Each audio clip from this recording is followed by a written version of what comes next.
Shock! Drones nearly shot down Volodymyr Zelensky's plane in Ireland. A visit after which everything changed. The US gave the green light for peace. Umarov made it happen. Ukrainian drones accomplished the incredible. Russia fell to its knees. Minus a port and an oil refinery, Chechnya is cutting itself off from Russia. And on top of that, our forces struck Crimea. A Russian bomber has fallen into an eternal sleep. The main intelligence directorate did an excellent job. 8 major targets destroyed at once. And all of this happened just now. Hello, I'm Darina Hatsakalo, and we're getting started.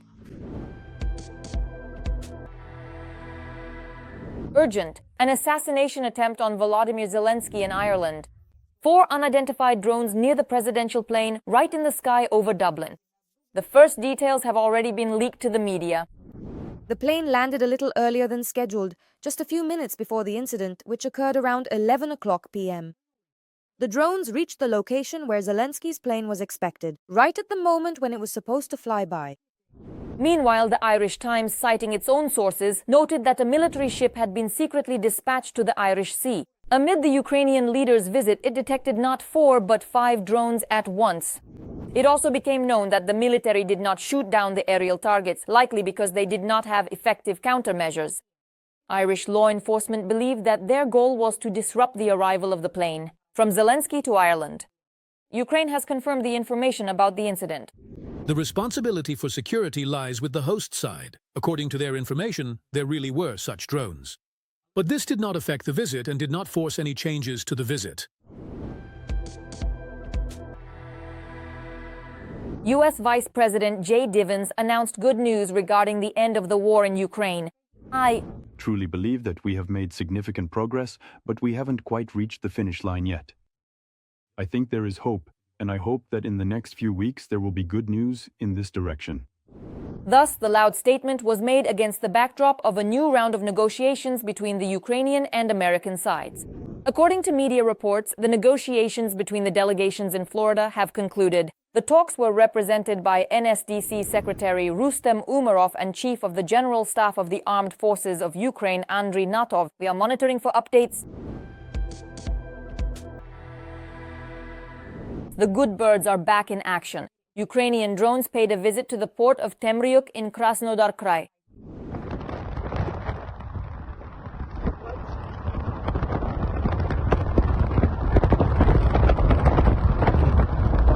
The port of Temryuk is the main port that received the pirate fleet and re-registered cargoes of stolen coal and grain from the ports. Mariupol and Berdyansk. Direct sanctions in action. Ukrainian Defense Forces kindly delivered a fresh batch of cotton straight to the oil refinery in Syzran, Samara region. All right, that's it. On the count. 5th one. Here comes the bang. Now the 10th. Yeah, explosion. All in one spot. Look at that smoke. Let it happen. Looks like they hit it again. Yeah, what's the point? The feed isn't actually ending there, not at all. That's precisely how it truly looks, in its entirety. The action didn't pass Chechnya by either. Grozny is at the epicenter of explosive events. Grozny City. Looks like some tough Kadyrov rap skillfully took down a drone with the building.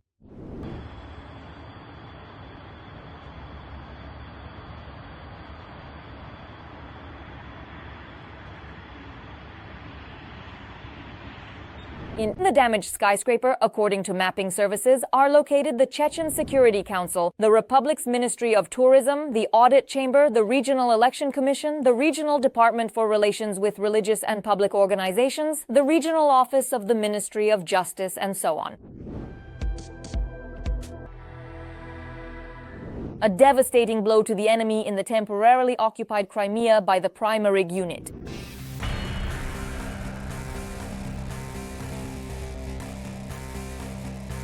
And this is far from the complete list. A harvest from our side, at least 7 more precise strikes on the occupiers' military infrastructure facilities. Primar drones struck.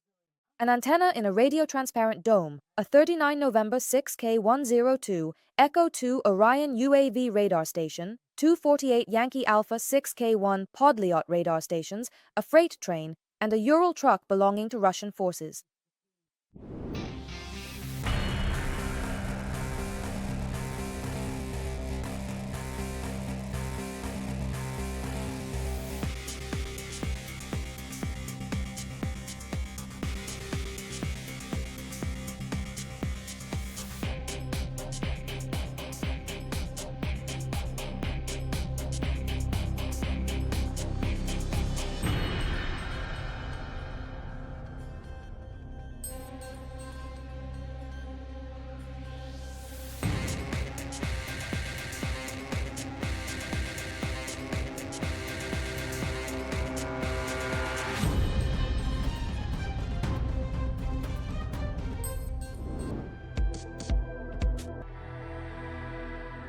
The front is boiling over to the limit. Pokrovsk showed the Russians their place. Another brazen plan of the Russian army has crumbled against the Ukrainian defense.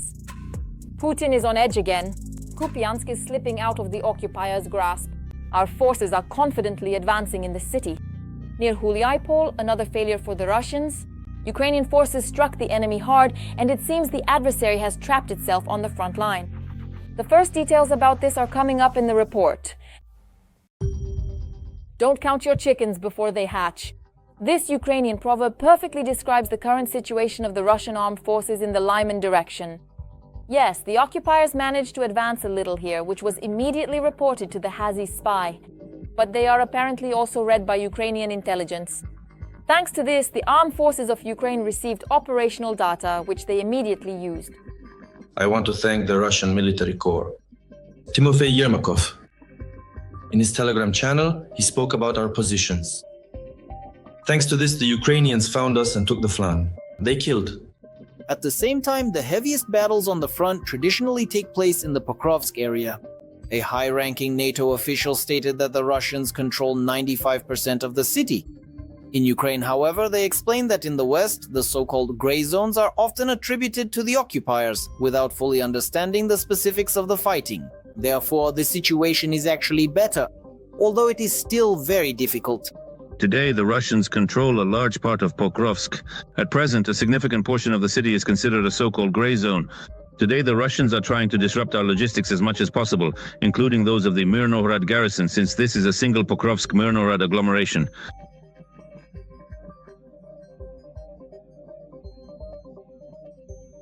The Pokrovsk operation is ongoing. At the same time, for several weeks now, Putin has been blindly repeating that Pokrovsk is completely under Russian control.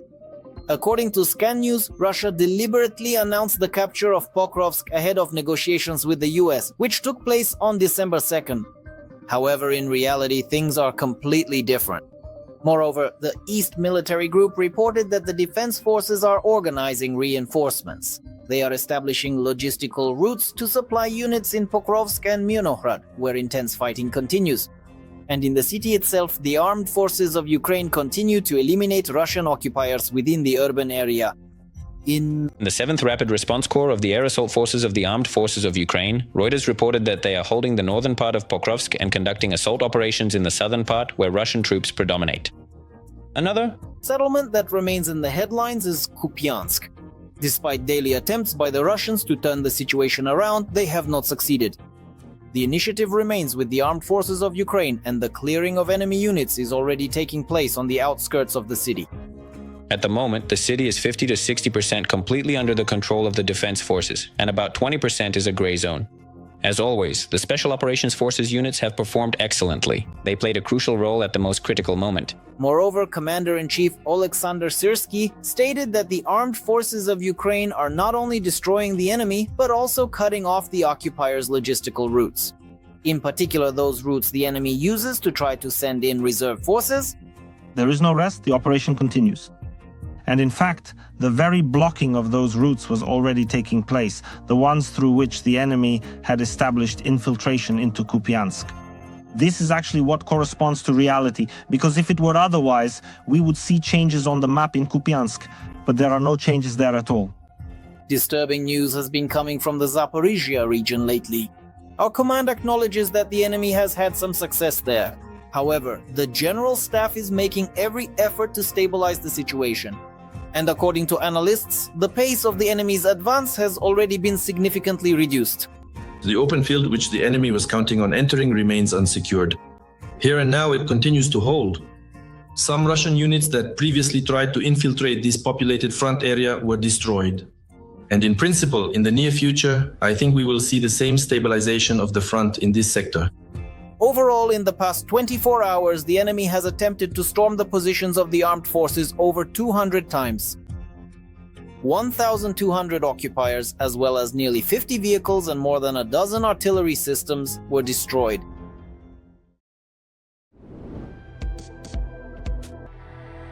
Every voice matters. Join our community, support independent journalism, and help us bring you the truth from Ukraine. Become a member of Ukraine Today. Join us now. There is a complete technical collapse in the Russian skies. Sanctions pressure has thrown aviation so far off track that civilian flights have turned into a lottery. Will it take off or will it break down again somewhere along the route? Flights are being cancelled in batches and planes are making emergency landings almost every day. Spare parts ran out long ago, the fleet is aging faster than Russians can come up with new excuses, and repairs look like an attempt to hold a house together with duct tape. Russia is approaching the point where a major aviation failure will no longer be news but a regular occurrence. You need to be the first to hear this. They've flown themselves into trouble. Russian civil aviation is visibly deteriorating. I think I can add something here. From January to the end of November 2025, the number of incidents involving Russian airline planes increased by about 4 times, compared to the same period in 2024. I've always said Vitaly Hennadiovich didn't let me finish. We need to pay more attention to purchasing domestic equipment.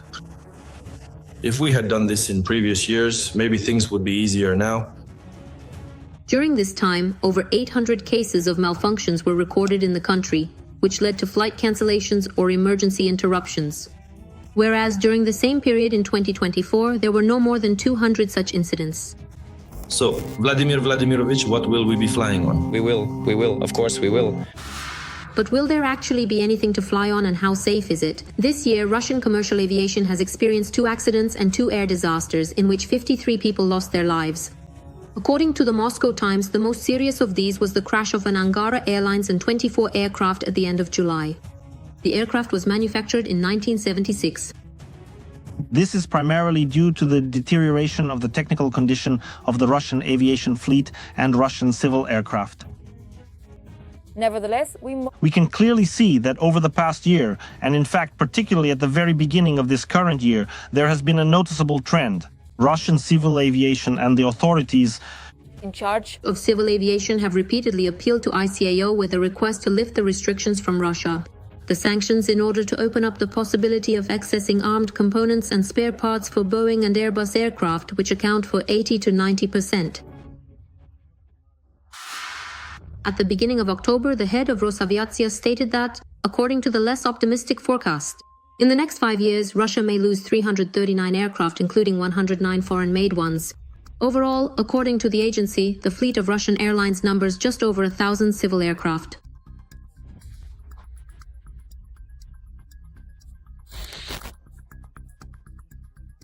So, over the course of 5 years, in the first years. Secondly, we are actually talking about more than half of the Western fleet currently operated by Russia.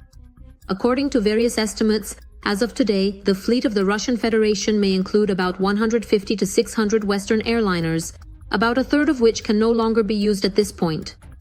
In normal operation, because frequent malfunctions occur or spare parts for repairs are unavailable, these planes are essentially grounded and become victims of so-called aviation cannibalism. After the war began, the Russian authorities decided to save the aviation industry and announced a program to revive the domestic aircraft industry.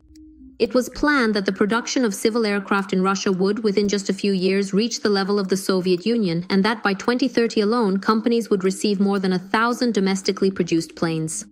But all of this turned out to be just words.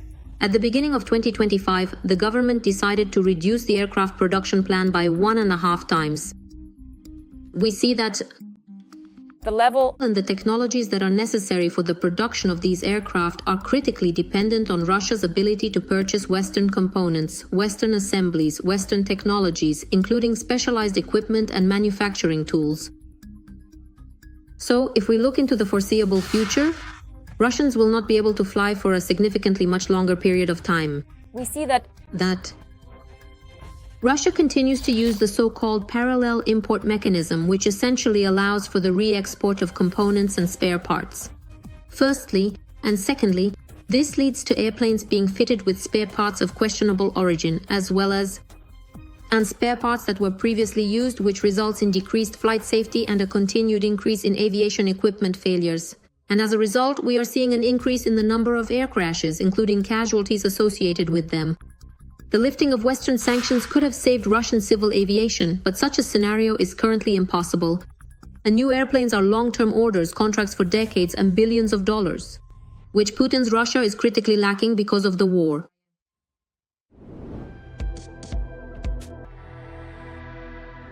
An absolute breakthrough on the defense front. Ukrainian production is entering the very heart of NATO. Denmark has officially given the green light.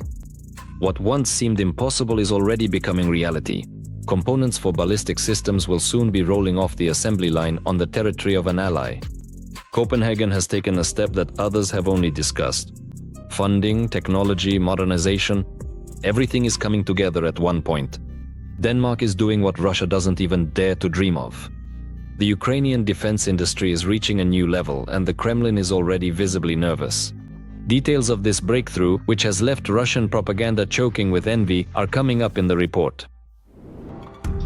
A step that changes the entire architecture of European defense.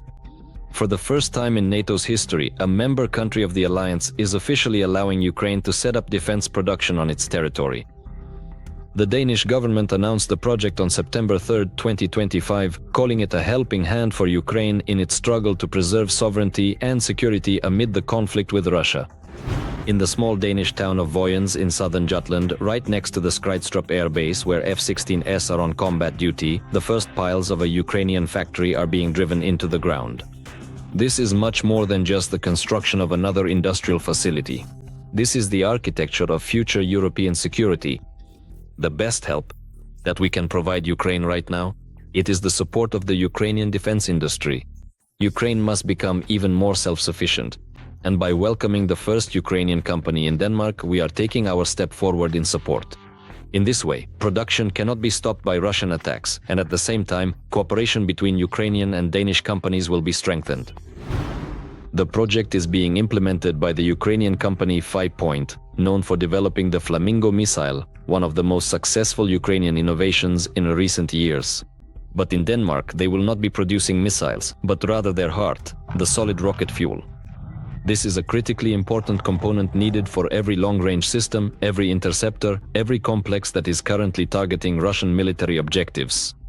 Denmark stands shoulder to shoulder with Ukraine. Their fight for freedom is our fight for freedom. Putin shows every day that he will not stop, so we must help Ukrainians stop him. We are doing this by allowing Firepoint to set up in Denmark. At the same time, we are creating new, closer ties between the Danish and Ukrainian defense sectors and our businesses.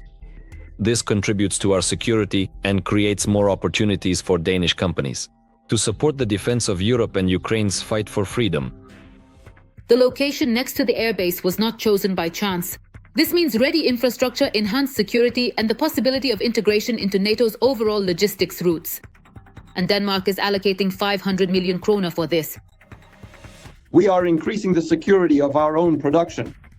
We understand that any production facility on the territory of Ukraine can be targeted by Russian missiles and simply destroyed. Construction is scheduled to be completed in 2026. And when the plant starts operating, Europe will gain a new element of its security. Ukrainian in essence and European in protection. And so for the first time in years of war, a model will emerge in which defense support for Ukraine becomes not just a reaction, but a long-term system. The Danes truly understand the complete and utter intricate complexity of Russian shelling, of the Russian invasion. They, like no one else, like the Scandinavian countries, understand this perfectly well. That is precisely why these nations are among the very first to proactively extend their support and meet us halfway. They are demonstrating a profound willingness to engage in comprehensive cooperation, to establish and open up advanced production facilities within their own sovereign territories, specifically designed to provide substantial and ongoing assistance to Ukraine, particularly in the crucial and complex endeavor of developing and manufacturing sophisticated missile systems. The creation of solid rocket fuel is the first stage. I think that the next stage will be the deployment of both missiles and the production of Ukrainian missiles on Danish territory. Recently, Denmark has already allocated its 28th military aid package worth 1.4 billion krone. 100 million will be directed to finance weapons production in Ukraine under the so-called Danish model. This is a mechanism that Copenhagen came up with on its own and which is now becoming an example for other allies. It's when a partner country not only purchases weapons but also helps develop production where it is truly needed in Ukraine, under Ukrainian control for the Ukrainian army. Over 370 million more are being allocated for the purchase of American weaponry for Ukraine through the Pearl Initiative. This is a mechanism that Denmark, Sweden and Norway first launched back in 2025, delivering missiles for the Patriot systems. This is a direct strengthening of Ukrainian air defense in the coming months. A separate portion of 80 million kroner will go toward fuel, which will be purchased through the NATO Support and Procurement Agency. It might seem like a small detail, but it's precisely such details that keep the army moving.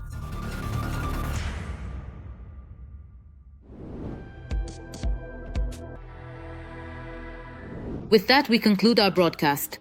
We continue to closely follow the most relevant events so we can be the first to tell you about them. Don't forget to subscribe. See you!